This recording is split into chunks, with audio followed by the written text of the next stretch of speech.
Hi, I'm Maite Urcaregui, and today I will be presenting Political Geographies of Race in James Baldwin and Yarn Kazak's Little Man, Little Man.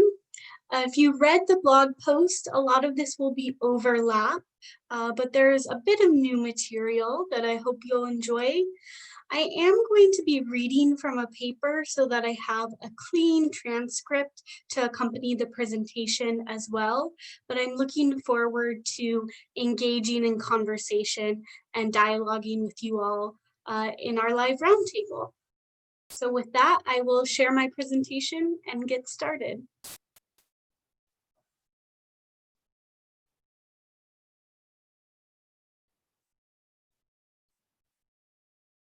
Okay, so this is Political Geographies of Race in James Baldwin and Warren Kazak's Little Man, Little Man.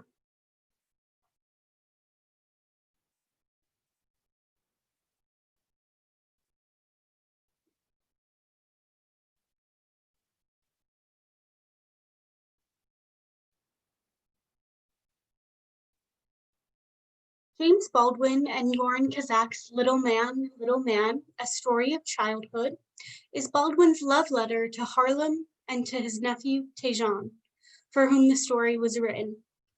The illustrated children's book, which was marketed as a child's story for adults on its jacket cover, bends genre and aesthetics as it follows a day in the life of 4-year-old TJ as he moves throughout his Harlem home and neighborhood with his friends WT and Blinky.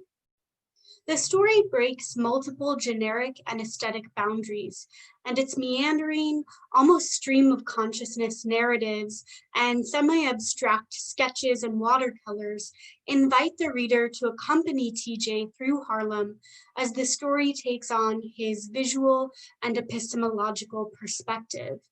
One that holds on to TJ's innocence, even as it critiques the way that innocence is denied to Black children and used to uphold white racist ideologies.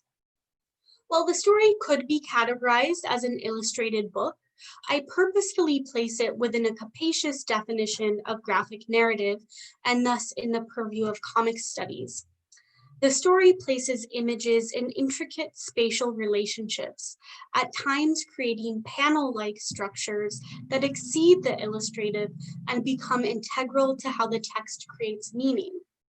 Through its visual form, Baldwin and Kazak's graphic narrative makes visible how political geographies of race, particularly architectures of surveillance and policing, but also practices of placemaking, contour TJ's experience with space.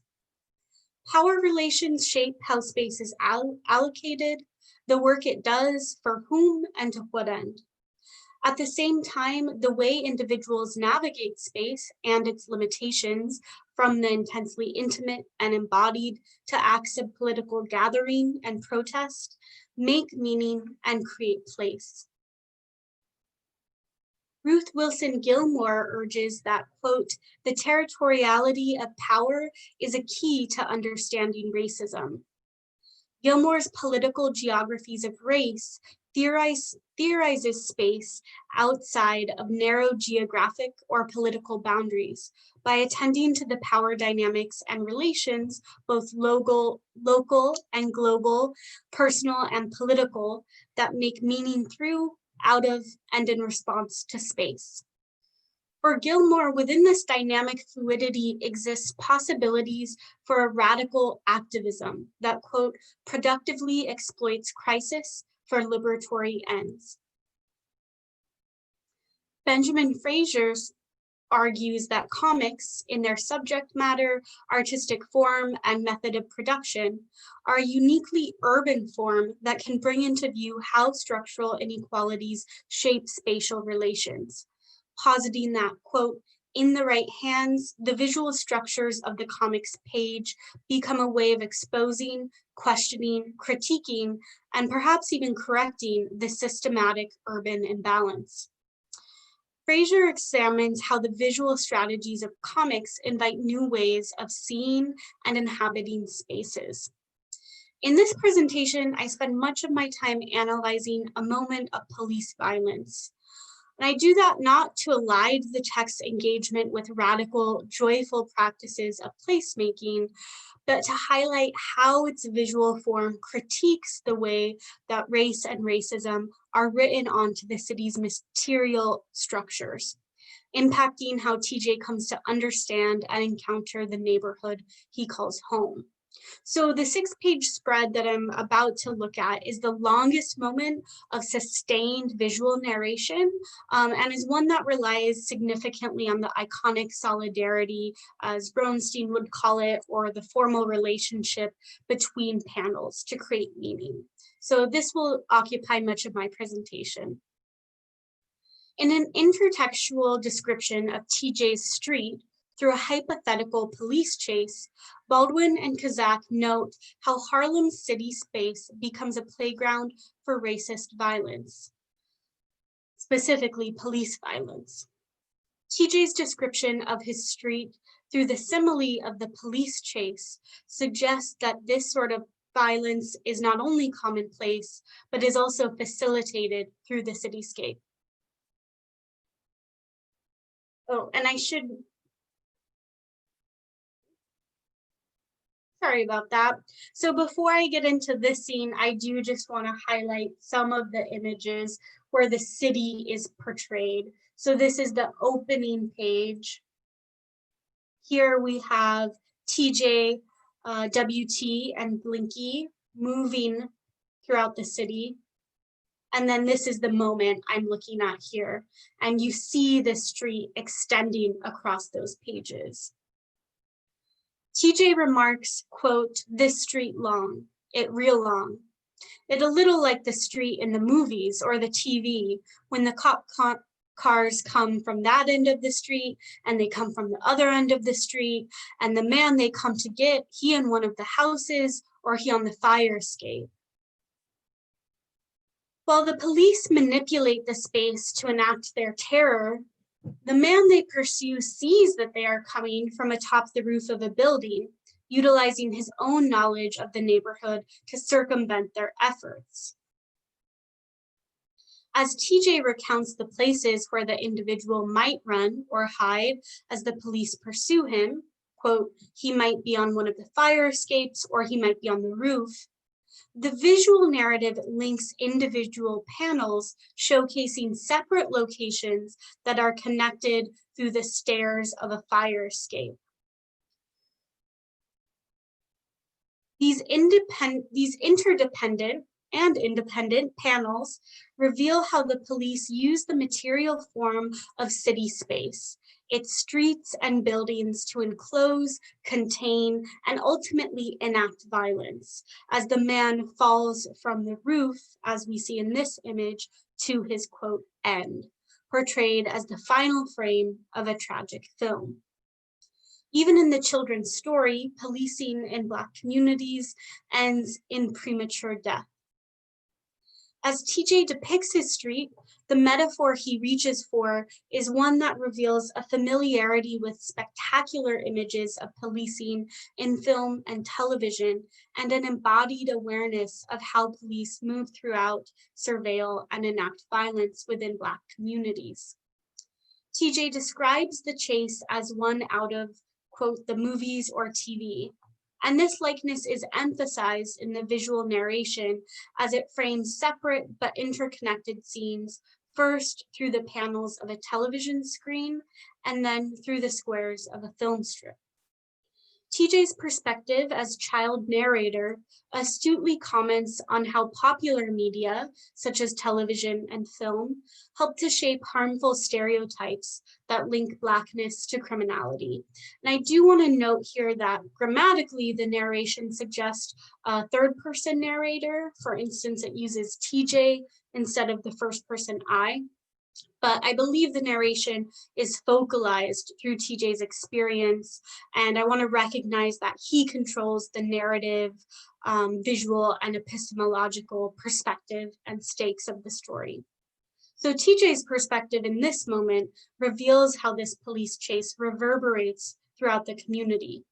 He describes it in relation to himself and his friends, saying, quote, "The cops coming from the other end of this street got to watch out for their man from the playground on TJ's side of the street. He might be in the ice cream parlor, he might be in Blinky's house, he might be in WT's house." TJ describes the police's search in relation to the landmarks that he and his friends frequent, the playground, the ice cream shop, their houses. The chase seeps into their intimate spaces, their homes, showing how the police might go anywhere in search for anyone or no one.